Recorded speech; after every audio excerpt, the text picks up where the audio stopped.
스파르탄 크래프트 690HT 모델입니다. 플래그십이라고 하죠. 이 회사의 이제 라인업 중에 가장 대표 모델입니다. 얘가 이 배는 거의 새 배입니다. 그 2024년식 배고 FRP의 이 겔코트 강택 자체가 도장을 올린 게 아니라 처음에 배가 만들어졌을 때 딱 그 새 배 느낌의 도장감이 딱 있고요. 머큐리 엔진이고 그냥 딱 봐도 새 겁니다. 200마력 머큐리 엔진이고요. 이제 신형 가다죠. 가이드부터도 지금 보시면 거의 새 거예요. 네, 거의 뭐 사용감이 거의 없는 정도로 새 거에 딱 그 전형적인 느낌 가지고 있고요. 스티커도 안 떼었어요. 낚싯대 꽂이죠. 낚싯대 꽂이. 그리고 여기도 뭐 낚시를 하기 위한 낚시 꽂이가 여기 하나, 둘, 세 개. 요 지금 이런 것들이 낚싯대 꽂입니다. 이 배는 진짜 최적화된 게 그냥 뒤에서 낚시하는 거. 전반적으로 좀 디테일에 되게 신경을 쓴 배 같습니다.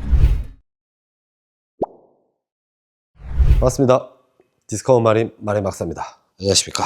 오늘 오랜만에 이제 저희 보관하는 배 중에 배를 이제 판매를 좀 하고 싶다라고 선생님이 연락이 오셔서 소개시켜 드리려고 영상을 찍게 되었습니다. 그 배는 바로 뒤에 보시는 스파르탄 크래프트 690HT 모델입니다. 플래그십이라고 하죠. 이 회사의 이제 라인업 중에 가장 대표 모델입니다. 얘가 우리 회사 배는 이거야 했을 때 얘를 꺼내놓는 정도의 대표 모델이고요. 그리고 HT 모델은 하드탑의 약자입니다. 여기 정확하게 나오죠. 690의 하드탑 그리고 호주입니다. 제원은요 길이는 6.9m, 너비는 2.5m입니다. 그리고 무게는 2.7톤입니다. 2.7톤. 그리고 승선 정원은 6명으로 최적화가 돼 있긴 한데 아마 제가 볼 때는 검사 받는 거에 따라서 한 7, 8명까지도 가능할 것 같은데 일단 6명이 이제 기본 모델이고요. 그리고 엔진은 보통 머큐리 250마력도 써도 되지만 200마력이 좀 적정해 보이는 것 같습니다. 그리고 연료 탱크는 총 220리터입니다. 배는 전체적으로 이 하드탑의 구조를 가지고 그리고 앞쪽에 뭐 공간은 그렇게 넓지 않은데 이 뒤에가 넓은 게 특징이고요. 지금 이 배를 보시면 하드탑이 좀 앞쪽으로 이렇게 가 있죠. 중간을 기점으로. 그러면 중간을 기점으로 앞쪽으로 가 있단 말은 뒷공간을 살리겠다 이 말이고요. 앞쪽에 하우스 형태로 아예 비나 바람이나 이런 거를 완전히 막겠다 라는 개념으로 이 하드탑이 만들어졌고 그렇다고 뒤쪽에 문은 있진 않아요. 이제 문이 따로 없는 이유는 개방감도 있지만 이 운전을 하다가 바로 뒤에 가서 낚시를 하고 하는 이런 활동 반경을 좀 넓히는 장점도 있거든요. 그래서 이 중간에 문은 없는 점 그게 가장 큰 특징이라고 보면 되고 먼저 이제 선체부터 한번 볼게요. 이 배는 거의 새 배입니다. 2024년식 배고 완전 새 배라서 선주님이 거의 사용을 몇 번 안 타셨다라고 했습니다. 지금 현재 스파르탄 크래프트 690 이 모델의 이제 소비자가는 한국에서 샀을 때 4,500? 요 정도 가격일 겁니다. 근데 이제 여기서 여러 가지 옵션이 붙죠. 옵션이 붙고 엔진이 붙고 막 하다 보면 가격이 이제 계속 올라갑니다. 그래서 한 4,500에서 출발해서 엔진을 뭐 한 200마력짜리 엔진하면 한 2,000에서 3,000 정도 올라가고요. 거기에다가 가이드 모터 달면 한 700에서 1,000 또 들어가거든요. 그럼 8,000이 되고 그리고 또 거기다가 뭐 폼티크 달고 뭐 항통 장비 달고 트레일러까지 가다 보면 거의 한 1억까지 가는 구조가 이 보트 시장이에요. 그래서 이 배는 선주님이 구매하실 때 다 해서 1억 정도 들었다라고 하셨거든요. 그러면 이제 좀 하나하나씩 좀 소개를 시켜 드릴게요. 일단 제일 앞에 보이는 가이드 모터죠. 지금 이 모델은 가민의 크라켄 포스 모델이고요. 길이는 이제 90인치 정도 됩니다. 한 2.2m 정도. 이 가민에서 나오는 것 중에 제일 긴 사이즈거든요. 이 가격이 그 구매가가 한 4,500불 정도 되고요. 근데 이제 설치랑 막 이렇게 하다 보면 이것도 금액이 또 올라갑니다. 그래서 이런 뭐 거치대라든지 그리고 장착 그 다음에 뭐 이런 것까지 하면 한 700에서 한 800 정도의 비용이 올라가고요. 가이드 모터도 지금 보시면 거의 새 거예요. 예, 거의 뭐 사용감이 거의 없는 정도로 그래서 되게 설치가 지금 잘 돼 있고 그리고 이제 선체도 이 FRP죠. FRP의 이 겔코트 강택 자체가 뭐 도장을 올린 게 아니라 처음에 배가 만들어졌을 때 딱 그 새 배 느낌의 도장감이 딱 있고요. 강택은 한 번 정도만 좀 내야 될 것 같아요. 왜냐하면 여기 물이 흐른 이런 자국이나 이런 먼지 같은 거는 좀 제거하면 깨끗하게 반짝반짝 거릴 것 같거든요. 여기 럼네일도 좀 특이해요. 저희가 주로 사용하는 럼네일 보다는 좀 다른 방식인 것 같은데, 아래쪽에서 이 피스를 해서 이 두 개를 딱 결합시키는 방식의 럼네일인 것 같고요. 그래서 고무 럼네일도 좀 잘 돼 있는 것 같고, 그리고 이 배의 가장 심장이죠. 엔진. 지금 머큐리 엔진이 있습니다. 머큐리 엔진이고, 그냥 딱 봐도 새 겁니다. 진짜 딱 봐도 새 거고, 200마력 머큐리 엔진이고요. 그리고 이제 롱바디입니다. 그리고 이 엔진의 가다 자체가 이제 신형 가다죠. 보통 엔진의 사용 시간을 체크할 때는 이제 엔진 계기판에 있는 요 시간이죠. 지금 87.5시간. 그러니까 100시간이 채 안 됩니다. 그래서 사실 100시간이 안 된다는 거는 거의 새 거라고 봐도 무방하거든요. 그리고 이 뒤쪽에는 여기에 이런 약간 창은 아닌데 뭔가 뭐 씻고 보관할 수 있는 공간이 여기 있어요. 낚싯대 꽂이죠. 낚싯대 꽂이. 그리고 여기도 뭐 낚시를 하기 위한 낚싯 꽂이가 여기 하나, 둘, 세 개 있고, 양쪽에 여기도 똑같이 있습니다. 그리고 여기는 네일 손잡이로 해서 이렇게 배 타고 갈 때 이렇게 잡을 수 있게 이렇게 해놓은 특징도 있고, 그리고 이 좌석은 이렇게 해서 슬라이딩입니다. 그래서 바닥이 아예 없어져서 여기서 낚시를 이렇게 편하게 양쪽으로 이렇게 하는 진짜 낚시에 최적화된 배라고 저는 보이거든요.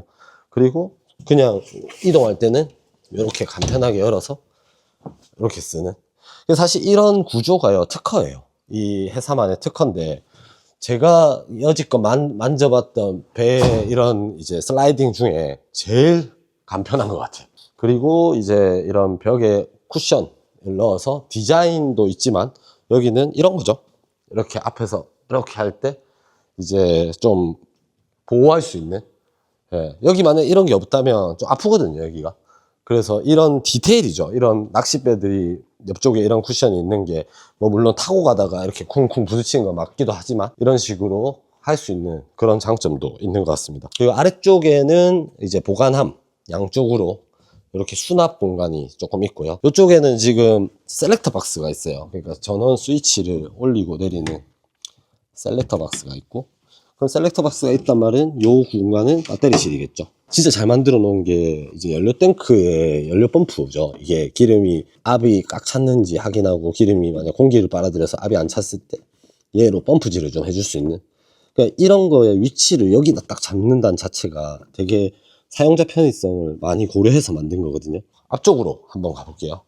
이제 운전석 조타석으로 가면 이 의자도 마찬가지로 360도 이렇게 돌게 되어 있습니다. 그래서 요 내리고 올리는 시스템이 아까와 비슷하게 이렇게 돼 있고, 이렇게 편하게 앉을 수 있는 구조로 돼 있고, 옆에 의자도 마찬가지예요. 360도 돌아서 이렇게 내릴 수 있고. 그러니까 이런 식으로 낚시를 하다가 그냥 잠시 쉬고, 그 다음에 낚싯대를 갑자기 오면 이렇게 낚시를 할 수 있는 약간 이런 구조가 아닐까. 그리고 운전할 때는 다시 돌아서 이렇게, 이게 뭐 회전의자처럼 한 바퀴 뺑그럭 돌고 이렇게 만들어질 수가 없거든요. 왜냐하면 디폴트 값은 여기서 많이 움직이면 안 돼요. 운전할 때 여기서 많이 움직이면 좌우로 놀면 운전할 때 되게 힘들어지거든요. 그래서 고정되고 회전은 좀 뻑뻑하게 되는 게 이게 맞는 것 같고, 그 다음에 머큐리 이제 가바나 확실히 새건 느낌입니다. 이게 오래되면 안에 있는 케이블들이 막 이렇게 마모되거나 이제 길이가 안 맞아지면서 얘가 딱딱 걸리는 느낌이었고, 제대로 안 걸린 느낌이 나는데, 얘는 누가 봐도 새 거에 딱 그 전형적인 느낌 가지고 있고요. 스티커도 안 뗐어요. 이게 지금 보면 이 컵홀더도 이런 식으로 좀 매립형으로 해놨어요. 이렇게 접어서 안 보이게끔. 요새는 커피를 누구나가 다 이렇게 편하게 마시는데 이 간격도 조절할 수도 있고요. 이렇게 쪼아서. 이런 게 디테일이거든요. 사실 이런 디테일까지 생각했다는 거는 사실 제조사에서 많은 고민을 했다라고 볼 수밖에 없어요. 그리고 이제 노렌스 엘리트 FS 모델의 어탐기가 설치가 되어 있고요. 한번 전원을 켜보면 수심이나 이제 이런 거를 다 측정하고 할 수 있는 어탐기가 설치되어 있고요.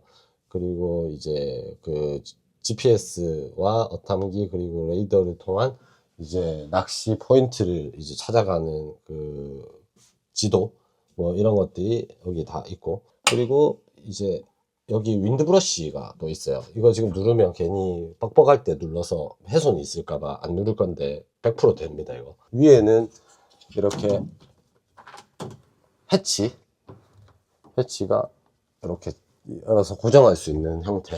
진짜 해치 중에 진짜 소형 해치인데, 요 소형 해치에 이렇게 고정할 수 있는 걸 만든다는 자체도 디테일이거든요. 전반적으로 좀 디테일에 되게 신경을 쓴 배 같습니다. 그리고 이제 바닥이랑 이제 천장을 보면 폼티크가 있어요. 이 티크를 보통 바닥에는 많이 까는데 천장은 잘 안 깔거든요. 조금 따뜻한 느낌을 주기 위함인 것 같아요. 실제로도 제가 이게 탔을 때 느낌이 실내에 들어온 느낌이었거든요. 가정용 인테리어 된 것처럼. 그래서 천장 인테리어만 했는데도 좀 아늑한 느낌을 제가 받았거든요. 그런 장점이 있지 않나. 그리고 바닥에는 지금 폼티크가 깔려 있고요. 그리고 풀티크라고 하죠. 이런 거는 전체 다 깐 거를. 그리고 여기, 그리고 옆쪽에도 좀 디자인을 된 것 같고, 여기는 또 수납 공간, 어창 같은 공간이 하나가 있고, 그리고 이쪽에 지금 피스로 지금 박혀 있거든요. 이기는 열었다 닫았다 할 수 있는 공간은 아닌데, 얘를 피스를 풀면 요 선실 밑에 있는 공간이 있을 겁니다. 아마 기름 탱크가 있을 것 같거든요. 요 위치에.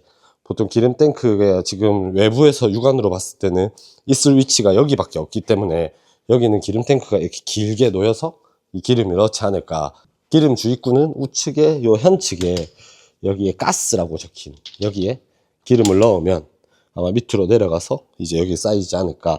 그리고 여기는 공기구멍입니다. 기름 넣고 할 때 이제 공기가 순환이 돼야지 기름이 압이 안 차고 잘 들어가기 때문에 여기 공기구멍이 있고요. 여기 보시면 하드탑 비미니 위쪽에 비미니가 있어요.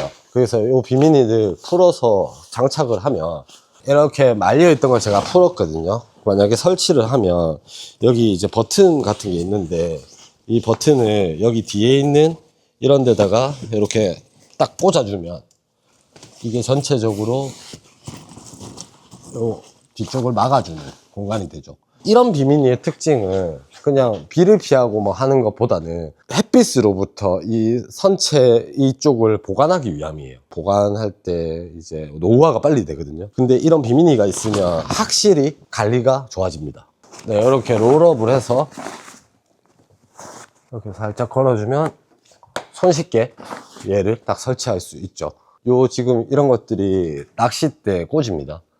이거는 이제 저 원거리 나가서 그 릴 낚시 같은 거 하는 거죠. 뭐 삼치나 막 이런 것들 쫙 달리면서 이제 잡는 그런 낚시를 하는 용도로 이런 낚싯대, 거치대도 옵션으로 돼 있고요. 조명도 뒤에 설치가 돼 있고, 중간에 또는 옆에 이런 딱 손잡이가 있어서 기상이 안 좋을 때, 배가 흔들릴 때나 이렇게 낚시를 하면서도 이렇게 잡을 수 있는 이런 공간들이 좀 잘 돼 있는 것 같아요.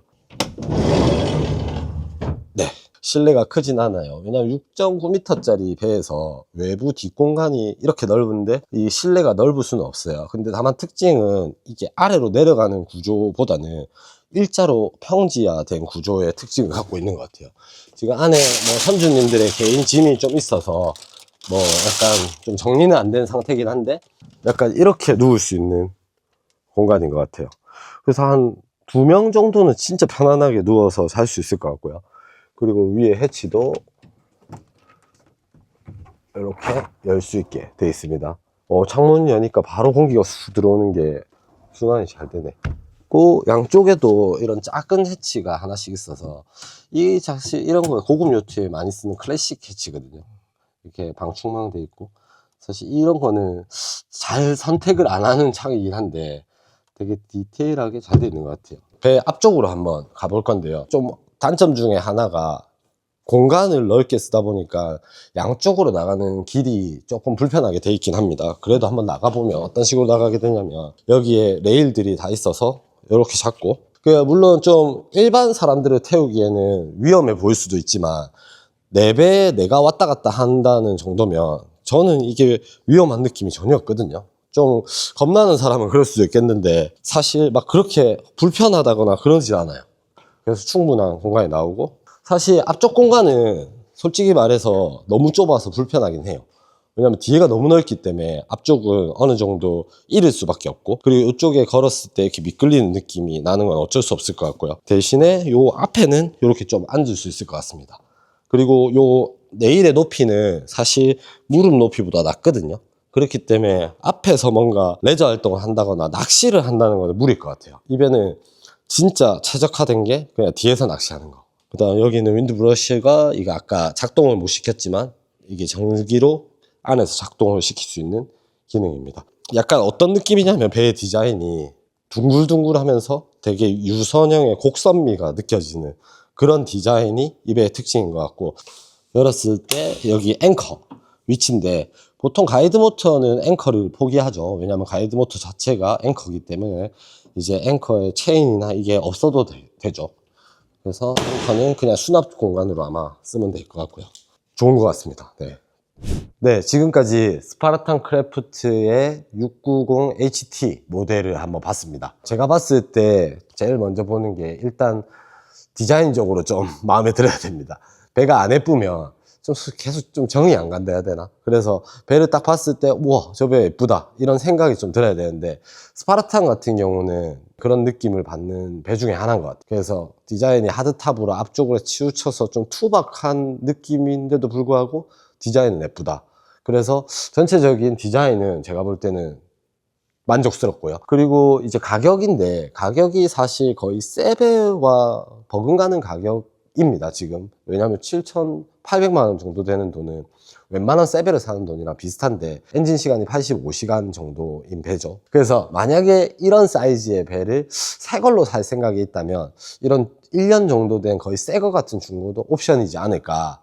그래서 저는 이제 가격도 뭐 비싸긴 한데 조금 메리트가 있지 않나 그런 생각이 들고요. 왜냐? 풀옵션이기 때문에. 아까 제가 영상에서 우리가 봤던 것처럼 막 디테일한 구석구석 하나하나가 다 옵션이거든요. 예를 들어서 낚시 거치대 하나 설치된 거나 어탐기 설치된 거, 바닥에 있는 폼티크도 뭐 한 200~300 할 테고, 이 모든 게 돈이 막 더해지다 보면 진짜 이 배는 한 1억 들어갔을 거예요. 이상으로 중고보트 리뷰죠. 스파르탄 크래프트 2024년식 가격은 7,880만 원에 올라와 있고요. 관심 있는 분은 저희 디스커버 마린 전시장에 직접 오시면 언제든지 배를 실제 보시고 이제 구경하신 다음에 고민해 보시면 좋을 것 같고요. 지금까지 저희 디스커버 마린 영상을 또 봐주셔서 감사드립니다. 감사합니다.